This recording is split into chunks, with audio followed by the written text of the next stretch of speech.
Sir, meron po kayong nahuli, sir. Ito nga pa naka-implement or pa nakasagawa po ninyo itong seaborne patrol, sir.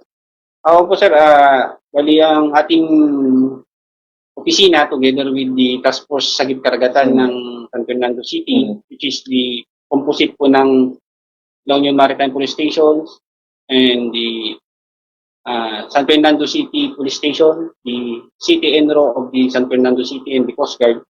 Nag-conduct po ng seaborne patrol operations kahapon, which is from 5 a.m. to 11 ng umaga po.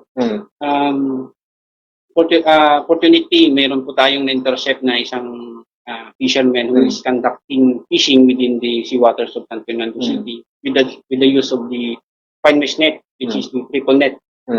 Itong triple net na po ito ay ipinagbabawal sa ating under the City Ordinance ng San Fernando City. Yung paggamit po kasi sir mga fine mesh net, ito po yung nakakakuha ng mga maliliit na isda kasi ang fine mesh net is ang measurement po ng butas ng net is from 3 centimeters paliit. Yun po yung pinagbabawal ng ating City Ordinance na doon po minimize yung paggamit ng mga small holes ng mga nets po natin. So, sir, itong nahuli niyo po ba na tao to, taga dito rin po ba sa San Fernando, sir? Opo sir, resident po siya ng Barangay Ilocanos Sur ng San Fernando City.